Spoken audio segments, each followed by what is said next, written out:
Spring is typically the busiest time of year for the real estate market. Despite high mortgage rates, there are still thousands of buyers looking for homes. So if you're looking to sell or buy, what do you need to know? We're joined by President of RE/MAX of Southeastern Michigan, Jeannette Schneider, for a couple of answers to that. Thanks a lot for coming in this morning. Well, my pleasure. Thanks for having me. So we've had the spring weather kind of come upon us earlier than usual. Nice weather. So people are like getting their houses on the market already. I've seen a lot of signs in my neighborhood. So as somebody thinking of selling, what is like the first thing they should do? Honestly, the first thing that they should do is probably talk to a local real estate agent. And I say that because in today's market, get advice from the expert in your neighborhood. What do you really need to do to get the house ready? It may not be as much as you would have had to do 10 years ago. So before you spend time and money on things that really don't matter, talk to an expert. And if you do need to have any work done, typically real estate agents have a really good database of contractors to come in, and they'll get you to the top of the list because they give them a lot of business. Of course. And so it kind of works that way for you. So that would be one of the first things I'd suggest doing. All right, Len, let's switch it around to the buyers. If you're a first-time home buyer, it can be a little confusing. What are some steps you should take when looking for a home? Okay, I would say, again, first thing you're going to want to do if you haven't already as a buyer is talk to a lender, because it really starts with what can you afford. Yeah. Otherwise, you're kind of playing the game of looking at stuff and falling in love with properties you might not be able to afford. So go to a lender, understand what you can afford, and then from there, I'd say talk to a real estate agent and understand what's going on in the market.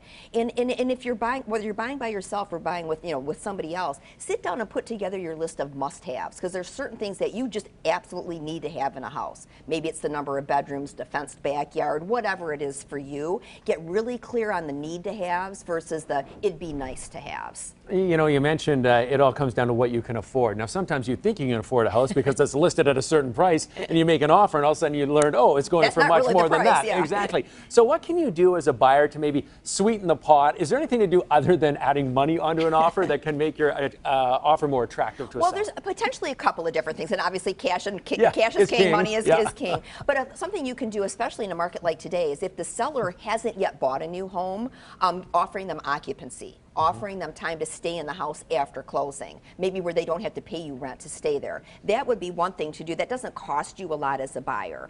Of course, the other things that are popular, nowadays are, doing an appraisal gap or something like that. But I really caution people before you don't have an inspection. I would never tell a buyer to not do an inspection. You want to protect that interest. But you could potentially look at doing, an appraisal gap where you're willing to cover if the appraisal comes in less than the price you've agreed to. Is maybe you'll meet somewhere in the middle. I'll cover $10,000 over that. If you have the money to do that, but that's a financial decision you want to be comfortable with. And when it comes to making an offer on a home and your realtor says, look, this is going to go for over list price, is there a formula you should use to figure out how much you should actually offer? Not necessarily. I think a lot of it's going to come down to knowing your comps, knowing what's gone on in the neighborhood. And if you're working with an agent, which you should be as a buyer, that agent probably is in contact with the agent of the person that's selling the house, and they're going to say what's motivating your how. They'll ask, how sweet does my deal need to be? If I write this, is it worth my time? There are ways for the agents to talk to one another that'll kind of, I think, put some bumpers in the lane for you to kind of know where you need to be. So where are we sitting in the Metro Detroit area when it comes to housing prices? Is it a buyer's market? Is it a seller's market right now? What are we looking at? It's really a seller's market, has been for quite some time. I mean, right now, and I just sold, and I will tell you that we had within 48 hours 4 offers on a house. Wow. And it did go for over asking. I'm not saying that will happen on every home, but it really is still a seller's market because there's not enough inventory. And that's really what's driving a lot of what's happening in the market is there's just not enough inventory. So when a house does come out,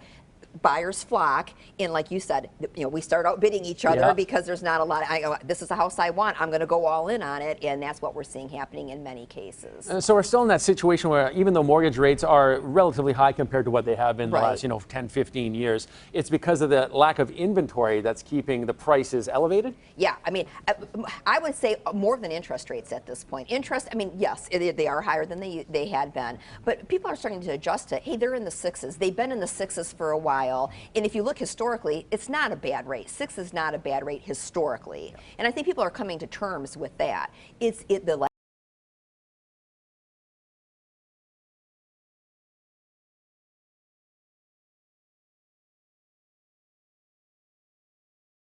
term buying power a lot. Some people are saying, oh, I'm going to wait You never know if they're going to come down or not. But if you wait a year, you actually might lose buying power. Can you explain that a little bit? Yeah, because while you're waiting for interest rates to come down, which they may or may not do, in the meantime, assuming that inventory remains an issue, and I believe it's going to, you're going to have chances are the prices of homes keep going up. So, okay, now you've waited for interest rates to come down. Let's say they tick down 0.5%, but in the meantime, the home you wanted to buy has gone up 20,000.